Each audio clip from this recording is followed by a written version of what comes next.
You're listening to Twins Takes, the Minnesota Twins podcast.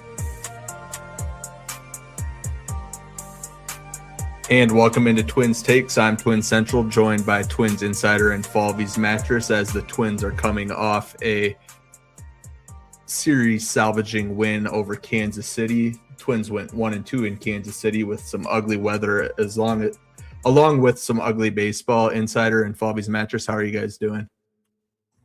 Doing good. How about you boys? I'm doing better now that they won today. I was feeling a little down after last night. You know, it always feels good to win on getaway day. I know we lost the series, but you still leave the series feeling good because we won the last game, and now we get to go home for the home opener.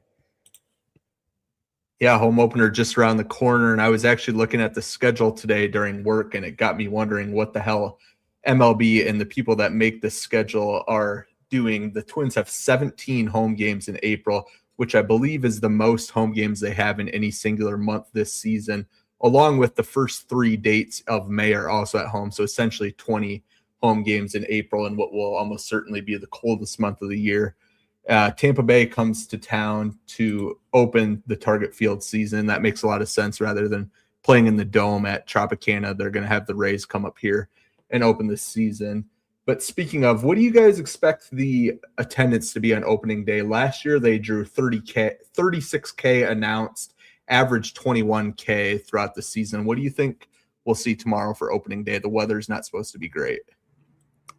I've got announced at about 31, maybe 32. I think it will probably really be about 20, but they announce a certain number. It's always higher than what it looks like.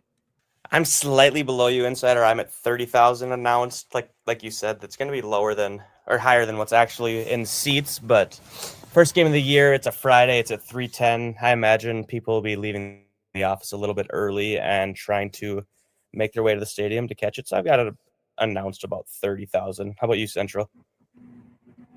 Yeah, I'm a little bit lower than both of you. I have 28K. Again, the actual butts and seats will be lower than that. Again, I think probably 20 to 25K. People will use any excuse they can to get out of the office early on a Friday, even if that is going to watch a pretty bad baseball team in frigid conditions.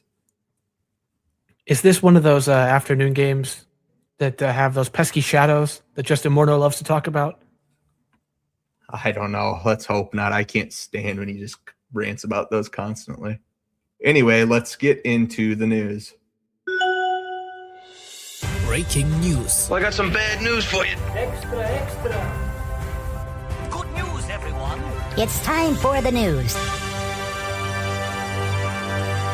As we mentioned to start out the podcast, the Twins went 1-2 in Kansas City as the Royals opened their season at Kauffman Stadium. Game 1 of the series, a Monday afternoon game, a pretty boring game, 1-3 loss. The bats just never really got going. Simeon Woods Richardson made his season debut.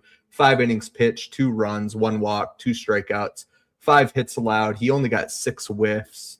Didn't get ahead of too many guys. He was constantly working to battle back in the count, but all things considered, a pretty typical Simeon Woods Richardson start that we've come to expect. Did you guys have any big takeaways in Simeon's first game? He just seemed like Simeon to me. I think we kind of know what he is at this point, and he kind of delivered that. We know we're going to get 5 to 6 innings of decently pitched baseball whenever we see him. And he did that on his season opener, so that's really what I got on Sim. My only real takeaway was just that Kyle Isbell still owns this team, which if you look at his production in the rest of his career is kind of remarkable, but at this point it happens every game. So yeah, he, along with the rest of the bottom of the Royals lineup, Isaac Collins, the other main standout, really owned the Twins all series. Isbell hit the 2-run homer to put Kansas City in the lead after Matt Wallner had a lefty-on-lefty homer to give the Twins a brief 1-0 lead. How encouraging was it to see Wallner? He started all 3 games in the series, all against Southpaws, to get that left-handed homer off of a lefty. If you look at the way the roster's put together, that a left-handed hitter or 2 is going to have to contribute against lefties, and Wallner is probably the guy to do it. He has that plate discipline. He has that power. If he just parks a couple balls in the seats, preferably with guys on base, it's really all they need from him against the lefty. I think the big story in this one, I don't know if it's a story, were two decisions by the manager. The first one being Cody Funderburk. He got through an inning, and then he was sent back out to try to get through another inning, gave up a home run to a right-handed hitting Isaac Collins. I, along with many others, were questioning this decision. The Twins were coming off of the Sunday before they had the Bailey Ober followed by Mick Abel. So the bullpen was well rested. Simeon gave him 5 innings, yet he's trying to sneak Funderburk through another inning where he didn't have the lefty on lefty advantage. He's facing a right-hander, and he is fine against right-handers. He's one of the better relievers in the bullpen. But I thought it was odd to try to get him through it. Ended up costing the Twins.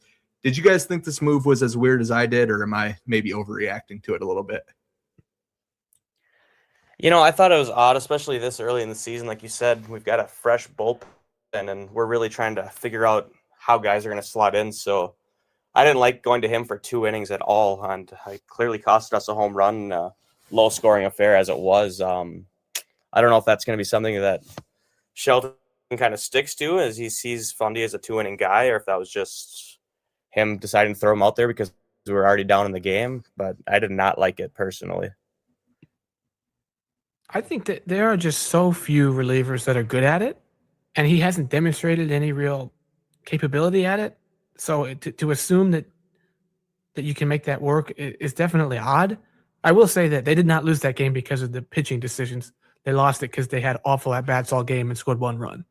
Yeah, it's good of you to bring up the lineup. They just had a 189 expected batting average. The Royals weren't much better. The pitching really dominated this game. They only got 1 runner in scoring position all afternoon, so it wasn't a game where they just didn't come through. They didn't give themselves any chances to come through. The other decision that manager Derek Shelton made, it was late in the game. The Twins had a runner on first, and there was 1 out. Austin Martin, who up to that point was 1 for 1 with 2 walks, was pinch hit for by Trevor Larnach, who at this point the Twins were down 2 runs. So you do need a home run or you do need some power, but Martin was good up to that point, and Shelton opted to pinch hit Larnach, who ultimately hit into an inning-ending double play. Again, where do you guys land on this one? Did Shelton overmanage here, or do you like the process of going with Larnach? Before you guys go on your rant, I did like the process. I know Larnach is not a lot of people like Larnach, but like you said, Central, we needed a little bit of pop there. One swing can tie the game, and Larnach's best equipped off the bench to do that, and he's more equipped than Martin to do that. So I like that attempt by Shelton to really take a big swing at it and try to tie the game up with Larnach. I think that the decision is defendable from a process standpoint, but I do think it's a general pattern that I think Austin Martin's being kind of disrespected by this team. I think he's put together a lot of incredible at-bats recently. I know Central has strong feelings about Martin and has felt that way for a while. Yeah, I just, at this point, whether the pitcher's right-handed or left-handed, I'm not sure that Trevor Larnach gives you a better chance at driving in runs. Obviously, if you're just looking for a home run, you're going to go with Trevor Larnach. Nobody's arguing that. At that point, you just need base runners, and I think Austin Martin definitely gives you a better chance, and he had a good game up to that point. It's mentioned here in our notes that he's given him the best at-bats, and I don't think it's been particularly close. The only other one you could really argue is Matt Wallner, who was obviously already in the lineup, so he wasn't an option to pinch hit there. Cody Clemens is the other guy who you would look at to maybe come up. We've saw him come up with some big pinch hit home runs last year, so I thought it was a little notable that they went with Larnach over Clemens. I think their usage of Larnach has been really odd. We've seen him pinch hit a few times this series, but he pinch hits and then he immediately comes out of the game for typically James Outman. Obviously, Outman improves the defense, but it seems like a lot of work just to get Larnach in. You're burning 2 moves for maybe just a slight upgrade. Do you guys have any thoughts on that? Well, left field is not like some kind of premium position. So the fact that they basically have 3 players that have to play left field in every single game is kind of absurd, especially when they have a bunch of outfield prospects that are probably more intriguing than Outman or Larnach at this point. So it goes back to that roster construction point we've been making all season. It's just, it doesn't really make any sense. Yeah, I think it's a little bit odd to do it that way. I mean, if you're going to try to construct your best fielding outfield, you're ideally looking at Martin in left, Buck in center, and then putting Outman in right for Wallner. And I mean, Wallner had some pretty shaky plays early on in game 1. I believe there was one pop-up that he was just lumbering to like a fool and just didn't get to, where you would think any other right fielder on the roster could get to that ball. And I think, if I remember right, it ended up costing us because Isbell had a 2-run shot after that. Is that correct? That is correct, yes. And then the same game, him and Keishel like collided on a pop-up. Thankfully, everybody was okay, but like Mattress said, he does not look good in the outfield, so you might want to start subbing him out. So the outfield construction doesn't make a lot of sense. Yeah, speaking of poor defense, that's a good segue into game 2 of the series. A rainy 9-13 loss, and it really wasn't as close as the final score indicates. The Royals got off to a 12-1 lead. Cody Lawyerson and Zach Kent both struggled after Joe Ryan really struggled to get into any sort of rhythm. Went just 4 innings, allowed 9 hits, 5 earned runs, no walks, did strike out 3. What were your main takeaways on Ryan? Or are you just kind of thinking that the weather was the main culprit here for a pretty poor outing by his standards? I didn't like the velocity, but I'm just going to flush that game. I mean, the weather was awful. I could go on a 20-minute rant about how that game should have been done after the 5th inning. I'll save the viewers' ears, but yeah, I'm not taking too much into that with Ryan's outing. That was weather. Yeah. I mean, nobody on either team could pitch in that game. Nobody could field. Nobody could run. Like Mattress said, that was kind of absurd. They played that whole game. It's hard to take away much, but I did take away that Kent and Lawyerson can only pitch in a complete blowout, which basically gives this team a 6-man bullpen. Yeah, so I wanted to talk about that a little bit. The bullpen has obviously been a big topic of conversation, both on this show and just generally in Twins fandom. And you wonder, how is this bullpen going to put up likely putrid numbers? I think it starts with those two guys, whether it's those two or some other random minor league throw-ins. They're probably going to have these outings where they give up 4 or 5 runs, and that just balloons the team's bullpen ERA as a whole. I think the other 6 guys are somewhat serviceable. They're not going to have outings where they give up crooked numbers too often, hopefully. I am curious, do you guys think Zach Kent or Cody Lawyerson are in more danger as far as their roster spot goes? It was mentioned they're watching Dan Altavilla closely. They signed John Brebbia and Drew Smith, who have both pitched at St. Paul. Seems like only a matter of time before one of them is up. Which one do you think is on the chopping block? I mean, just looking at game script for yesterday's game, I would say Kent would be on the chopping block. He kind of just had to stand out there and wear a really, really tough scoring game. I think he threw 40 or 50 pitches, so I don't know when he'll be ready to get back on the horse, but I would assume that he would be the first one sent down if it's Altavilla coming back up. I also saw that Brebbia had like a nice 2 strikeout, 2 shutout innings in one of those St. Paul games. So I could see Kent get sent down. You know, maybe bringing up John Brebbia or Dan Altavilla would get the home crowd fired up on opening day.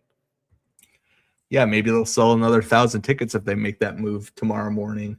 The other big story in this one was the defense. Like we said, the conditions weren't good, but both teams were playing in the same conditions. The Royals' outfield defense definitely saved a few hits, if not a few runs. Excuse me. Brooks Lee in this one was really bad. I don't know that he's actually charged an error, but he had 2 misplays. One was hit right at him that he just couldn't come up with. And then another one was hit into the hole. He probably wasn't going to make the play on it, but he slid and it ricocheted off of his body into left field, allowed the Royals to score a run. We saw Tristan Gray in the lineup today.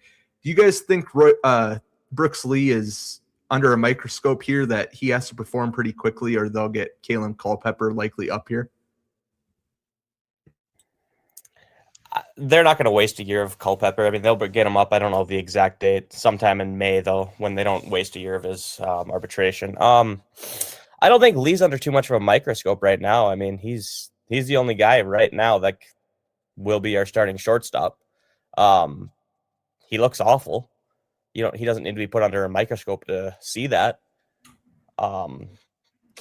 So I think he's just going to be our guy for the foreseeable future, and we'll just see what happens with him, if he improves or not. Yeah, and it's also worth noting that, unfortunately, Tristan Gray is not really an everyday player. So it's not like they could have him take over for Lee. So the shortstop is just going to hit 9 and struggle until like May 15th when Culpepper can come up and not burn that year of service time. Yeah, I think that's a likely path. And look, it's only been 6 games, and Lee, I believe, has only appeared in 4 of them. If he has a good game tomorrow, suddenly his numbers will look good and people will stop talking about him. But I think it's likely, especially defensively, he's going to continue to struggle. He's not an everyday shortstop. Although he wasn't the only one that struggled defensively for the Twins. Byron Buxton got turned around on a ball hit to center that landed. Perkins, who obviously is at the game, thought that it's a ball that under ideal conditions Buxton catches with ease. Victor Caratini playing at first base. Again, he's not a first baseman, shouldn't be playing there too often. But at this point, it's pretty clear he's going to play there, certainly against left-handed pitchers. Had a would-be double play, threw it offline. They didn't get any outs.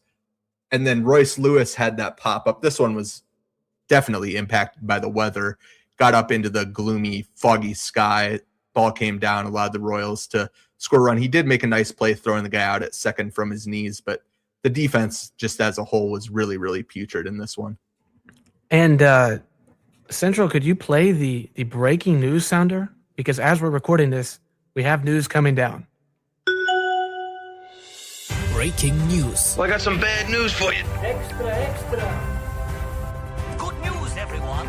It's time for the news.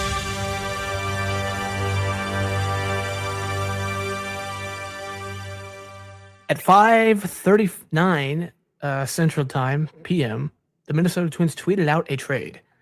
They received a right-handed pitcher named Garrett Acton, and they sent to the Miami Marlins a right-handed pitcher named Logan Whitaker. The corresponding 40-man move is, unfortunately, David Festa to the 60-day IL per Brandon Warren. And we're just reacting to this. We're learning about it right now, but initial reaction, guys. My initial reaction is, who are both of those guys, and are they good? I'm going to guess no. I take it this guy is a reliever. I'm just pulling up his baseball reference page here. Spent 2023 with Oakland. 2024 didn't play due to injury, and then 2025 he appeared 1 inning with Tampa Bay. You said he was on we got him from the Marlins. Okay, I see here he was designated for assignment, so he was in DFA limbo. The Twins send a minor leaguer, Logan Whitaker, a right-handed pitcher, back. I assume this is probably our Zach Kemp move or Cody Lawyerson. I would think this guy's going to come up and be on the team more than likely. Just this guy Acton did have a 10th K per 9 and a 4 walks per 9 in AAA in 2025. So yeah, it might be kind of a Kemp replacement, just a guy who gets a little whiff, gets a little strikeout. And I am definitely bummed about Festa. He's going down a dangerous path with all the shoulder injuries and now going on the 60-day. I was optimistic about him a couple years ago. I'm not so optimistic right now. Yeah, I think as we talked about preseason, this is more procedural than anything. Festa was always going to be out until May, and then if he gets back ready to go in May, you're looking at a month-long ramp up. So I don't know that you can take too much away from him being the corresponding move to open up the 40-man spot. I did pull up Garrett Acton's Stuff Plus here, which we've talked about before. He had a 105 Stuff Plus in 2023. That was the last time that they have numbers on him because he only pitched 1 inning in 2025. Looks like his velo's in the mid-90s. With the fastball, and then he has a slider and changeup. Again, this is a depth move. It's not like this guy's going to be closing out games or anything for him, but it is interesting nonetheless. Mid-90s, that looks like a Duran fastball right now after watching Zach Kent. Well, I hate to break it to you, but Zach Kent also grades out pretty well in Stuff Plus, and as we saw the other night, is not necessarily a great pitcher.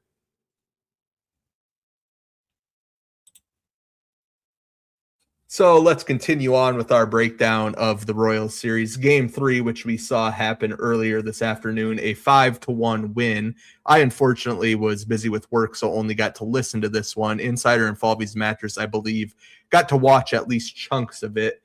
Take us through how this game went, guys.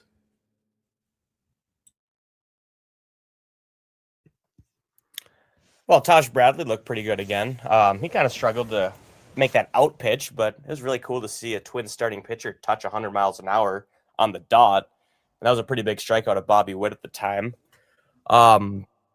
Gray and Clemens both played lefty-lefty. It was a Jeffers off day, which was pretty expected just with he's been catching a lot of games, and it's a getaway day before a home opener tomorrow.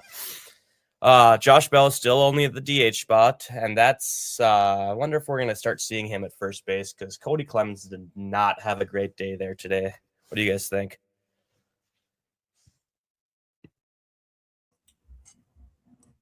I think they're going to keep running Clemens out there against righties, at least. Obviously, against lefties, he's not typically going to play. It is worth noting Cole Reagans, the pitcher for Kansas City, does have reverse splits. Clemens did homer late in this game, as we'll talk about in a minute. That was off a righty, I believe. But Clemens' defense was, really bad. He wasn't helped with great throws, but it sounded like, and from reading Twitter, they were plays that a average or above average first baseman probably scoops and converts into outs. Is that your guys' takeaway on how his defense was today?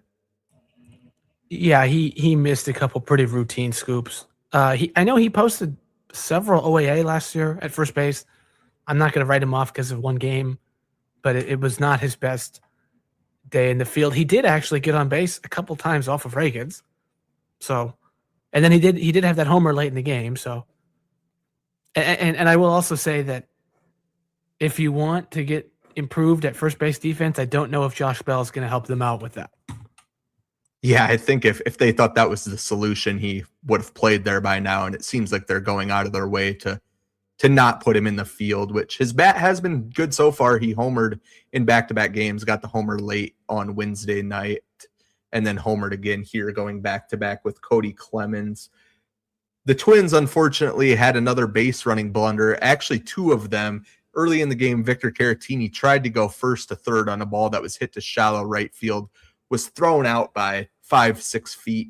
Aaron Gleeman tweeted it was the Twins' fifth out on the base pass. That's a league-leading 5. The Twins have only played 6 games, so when you're averaging almost 1 out on the base pass per game, that is not a positive sign. Thank you to my guy Gleeman for that stat. I know that you want to be more aggressive, but there's a line between aggressive and just stupid, and they've crossed that line a lot recently, and they're going to have to get that under control. That brings up the other base running play that I wanted to talk about. You guys got to see it, so I want to get your thoughts on it. The way the Twins scored their first run, and for a while I thought it was maybe going to be the only run of the ball game. Cody Clemens on second base got his secondary lead. I believe there were 2 outs at the time, and was kind of just in no man's land. Catcher Salvador Perez tried to throw behind him, and it looked like he was going to be out if it was a good throw. But instead, the ball sailed into center field, which allowed Clemens to score. Do you think this was Clemens, maybe trying a delayed steal, or was he just sleeping and luckily got away with it? That was an old trick that Father Roger taught Cody. He got a little bit too far off second, made Salvey throw it to second, and Cody took off for third. So he had third base stolen already. Ball went into center field. He scored a run. No. I think he thought that was a third strike in the third out of the inning. Insider, is that what you saw? Yeah, I think it goes down in the score sheet as a steal of third and reaches home on the error, but I think he kind of fell asleep. And I suppose you could if you want to spin it positively, he put pressure on the defense and the defense made a mistake. Yeah, that certainly is the positive spin that he and the Twins will try to put on it. We'll leave you up to your own thoughts on whether that's what actually happened. The other thing worth mentioning quickly here, Tristan Gray was back in the lineup the second time in 6 games that he started at shortstop.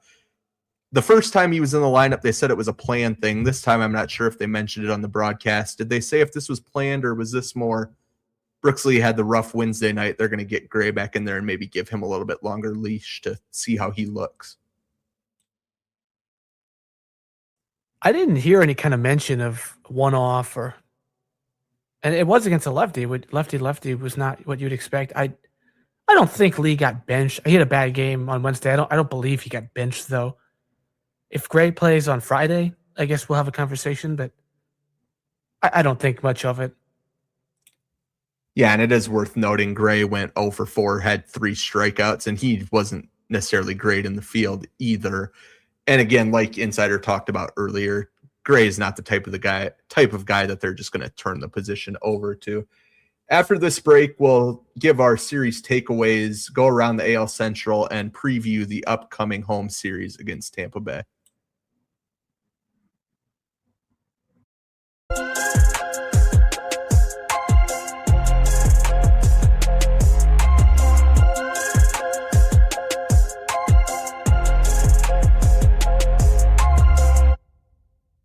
And welcome back into Twins Takes. Now we're going to share our series takeaways from the Twins' 1-game win of 3 in Kansas City. My main takeaway is that the Twins are likely going to struggle against left-handed pitchers again. But the bigger takeaway is none of the prospects that are at the fringe of being in the majors are really going to fix this issue. Emmanuel Rodriguez is a left-handed hitter. Walker Jenkins is a lefty. Kalen Culpepper is really the one guy that you like hope, oh, maybe this guy will crush lefties. But again, that remains to be seen. So I'm still pretty down on this team's ability to hit lefties. Josh Bell hasn't really done it in his career as of late. Victor Caratini's better against righties. And then the rest of the guys are the same guys that have been flailing against left-handed pitchers for the last few years. What about you guys? Would you take away in this one? I took away there is a guy who can actually hit lefties, and it's been Austin Martin. And he's been so good to me that I actually would be interested in seeing him lead off against everybody. And I brought some numbers to back it up. To me, for my leadoff hitter, I want on base and the career on base percentage versus right-handed pitchers. For Austin Martin, 332. For Trevor Larnach, 335. For Cody Clemens, who's been doing it, 261. And last year, Larnach's OBP was 330 against righties. Martin's was actually 361. And we talked about it earlier, but he's put together by far the best at-bats. He gets on base. He has speed. He kind of sets the table for everybody else by fouling off some pitches, seeing a lot of pitches. He just, to me, is that classic leadoff hitter. I know that people want slug. People want Wallner because they want that leadoff home run. But to me, I think Austin Martin it's early, but I think he's earned that opportunity. And as you guys know, our good friend Troy is unavailable tonight to record, so I'm going to go over his point. Troy really wants to see our fast and athletic guys be more aggressive on the bases and try to steal some bases. I know we saw it this series with Martin. He tried to go first move, and he got picked off. Today, I thought Keishel had a couple opportunities to try to steal a base. He stayed put. Buxton just really hasn't been on enough yet to try. It's kind of frustrating seeing Victor Caratini make outs on the bases with how slow he is. When we got some speed, I'd like to see Martin, Keishel, and Buck try to steal some more bases for us. So that is Troy's thought. He thinks that we will get some more chances against Tampa Bay starter Joe Boyle. So Troy must be thinking that we'll get some guys on base and we'll be able to create some havoc on the base paths. My takeaway from this series is, man, this defense is just bad. Straight up, it is bad. And we can throw game 2 out with the weather conditions that we had, but it's just we had 2 or 3 plays today that could have been an error or errors, and we had a few plays in game 1 that could have been errors. And it seems like to me, if we want to be a team that's going to have any sort of success, we're going to have to play pretty perfect baseball mentally and air-wise. And so far, we've made a lot of mental mistakes on the base paths and in the field, and just a lot of misplays in the field. So we'll see if this defense gets any better. I do not believe it will, but we will see. And with my mini rant out of the way, let's kick it to around the AL Central this last week. Central, what do you got for me? Yeah, so the Guardians are up to it again. They won a series in Los Angeles over the Dodgers, took 2 games, lost 1. They return home for their home opener against the Cubs. And the Tigers were swept by the Diamondbacks. They're off to a slow start. Their lineup looks really, really bad. They head home for their home opener against St. Louis. They have a 3-game set with the Cardinals. The White Sox lost their series versus the Miami Marlins, and they're going to face the Toronto Blue Jays next. And they have a negative 31 run differential, and they look as bad as I thought they would, if not maybe worse. But Munetaka Murakami does have 3 home runs in 6 games. I know a lot of Twins fans wanted him as maybe kind of a realistic first base DH guy. Are you guys buying what you're seeing from Murakami? I'm buying the power. I don't know how his numbers as a whole look, but this is always what he was going to be as a guy that hits a lot of home runs. He's probably going to strike out, and he'll be worth monitoring. As you mentioned, he was a realistic-ish target for the Twins, so it'll be interesting to see how he does in his first season in the States.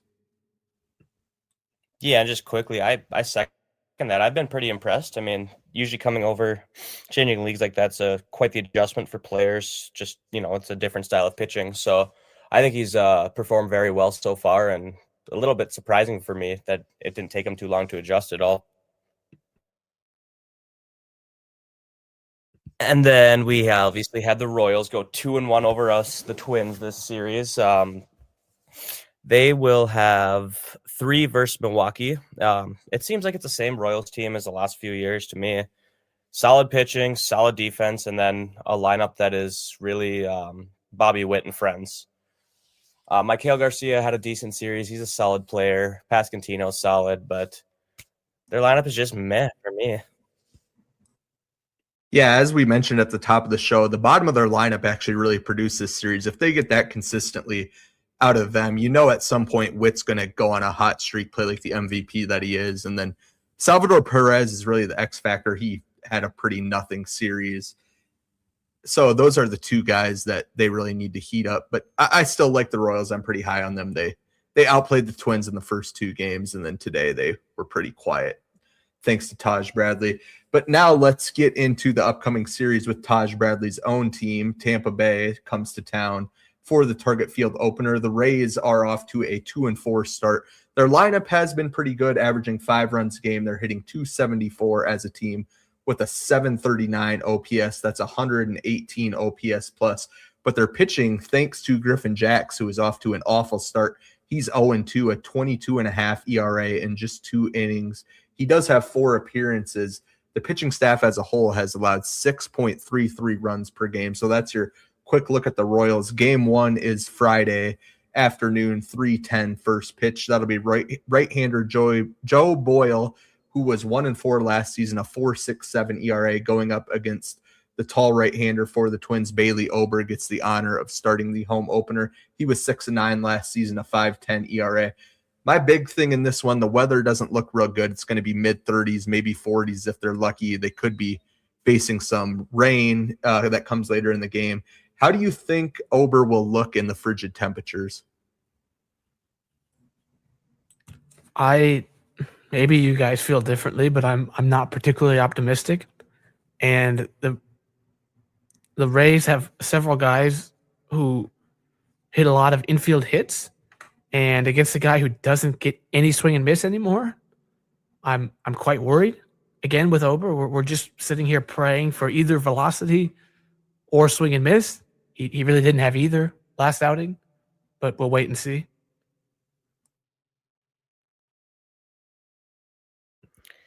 Yeah, and then I'm not too excited for Ober in the frigid weather either. Game 2 of the series, it'll be a 6:10 start. Note that we do not have an off day, so it should be played on Saturday, weather permitting. We're going to be facing another left-handed pitcher in Steven Matz. Last year, he was 5-2 with a 3.05 ERA. And we get Mick Abel as a starter now. Last year, he was 3-4 with a 6.23. Obviously, he had the pretty rough go at it out of the pen earlier in the season. But what do you guys think? What do you guys think we're going to see with Mick toeing the rubber in the first inning instead of the 5th this time? Yeah, I'm excited to see Abel here get just normal circumstances. Again, the weather doesn't look great. They could see some snow up in Minnesota, so it'll be interesting to see if this one gets played. Obviously, this is the only time the Rays come to town this season, so they'll do everything they can to get it in. But yeah, I'm curious to see how Abel looks. He struggled putting hitters away in his first start, as we talked about at length. So that's really the question I have against the lineup, again, that's not going to strike out a lot. They prioritize making contact, putting the ball in play, and then when they do put the ball in play, they have speed all throughout the lineup. So I'm just curious, much like I was with Taj Bradley today, how does he look when the whiffs aren't there, when you're not getting strikeouts? Yeah, and I think that's Taj handled that pretty well. I think they're about the same age, but he has a lot more big league experience. So that's kind of Taj's maturation as a player. We don't really know with Abel. But in game 3 of this series, we're going to have right-handed pitcher Nick Martinez, who was 11-14 with a 4.45 ERA last year, versus a very mature young Twins pitcher in Simeon Wes Richardson, who was 7-4 with a 4.04 ERA last year. I think we all kind of know what Simeon's going to do, but do you guys have thoughts on this one? Yeah, I think this one is probably the most interesting of this series. Nick Martinez is just kind of a run-of-the-mill. He actually reminds me of Simeon Richardson in a lot of ways. He's not going to rack up a ton of strikeouts, but he knows how to get out, so to speak. So I think this one, you'll get all the lefties in the lineup. My big question for this series kind of as a whole is, will we continue to see Tristan Gray trotted out there once a series?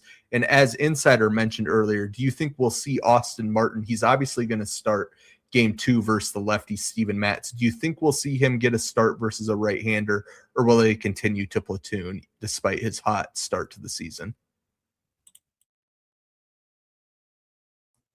It's important to mention that the Twins have very few off days. In fact, they have, I think it's several series in a row with no off days. So we are going to start to mix in those kind of once every week filler guys. Like I could imagine an Outman start in center, a Gray start at somewhere, a shortstop, or giving Lewis a day, giving Keishel a day, a Clemens start, maybe a second base one day, something like that. I think Gray will definitely play somewhere on Sunday. I don't know where. Yeah, it kind of sounds like we're already in the dog days of April, I guess, with that. But yeah, I mean, like you said, we don't have many off days. And if anything, just regarding Austin Martin, I think he, as you've said, Insider, he really has had good at bats. I mean, I think almost every at bat today was a full count he had. It just, he works the pitchers. He's been great at lead off to let Buck and Keishel see some pitches in the on-deck circle and Keishel in the hole. So I think Martin will start seeing some more time against righties. I hope at least, because, I mean, he's having our best at bats at this point. But let's look at some series predictions. What do you guys have? Yeah, so I'm going to be optimistic on this one. I have the Twins taking 2 games. I think tomorrow will be the decider in who wins the series. Joe Boyle is inconsistent. He struggles to throw strikes. He does have good stuff, but he's more of a thrower rather than a pitcher. Ober is at this point a giant question mark. So I think whatever lineup shows up is who's going to win the game. You're probably not going to win it with 3 or 4 runs. Game 2, I like the Twins quite a bit. I don't think Matz is great, but again, he is left-handed, so that gives him a pretty good chance against this iteration of the Twins. And then game 3 is pretty much a toss-up. I think Woods Richardson and Martinez are pretty similar guys, but I think the Twins will find a way to take 2 of them. I will take Troy's number. He had them at 2-1 as well, probably for similar reasons. I'm going to go 1-2. I think the Twins are a bad team, and bad teams usually lose their series. So 1-2. I think 0-3 would be excessive, but I just don't trust Ober. I don't really trust Abel either until he proves it. What I am going to say is that I am prepared to just be frustrated at my TV. Every year I just cannot stand playing against the Rays. They do the little things really well. Some call it really bad baseball. It just depends on how you watch it. I think Chandler Simpson is going to kill us this year on the base, or this series on the base paths. So that being said, I've got us 2-1. I think we're going to win game 1, and we are going to split the last 2 games. I do think Mick Abel bounces back. I don't trust our lineup against left-handed pitching, so I think we're going to win the first game and the third game. And we are going to go 2-1, but it's going to be extremely frustrating to watch. Before we head out here, we'll look at our prediction standing so far. Troy and I have both predicted correctly so far, so we're 2-0. Falvey's Mattress got the Royal Series correct, so he's 1-1. An insider who, for some reason, chose to be optimistic is unfortunately 0-2 thus far. I'm not making that mistake anymore for the rest of the year. You 1 and 2 learn from every it. game. Honestly, I think if you just predict 1 and 2 every series, you're gonna turn out pretty good at this by the end of the season. What about our 13-game win streak in May? Well, when the calendar turns to May, start predicting sweeps, and you'll be really good at this. But with that said, thanks everybody for listening. We'll be back Monday morning to recap the Tampa Bay series and preview the 4-game set as Detroit comes to town. Please like and subscribe wherever you're listening to this, as it does help the podcast grow. And you can follow the podcast on Twitter @TwinsTakesPod. Thanks for listening, everybody. Bye-bye.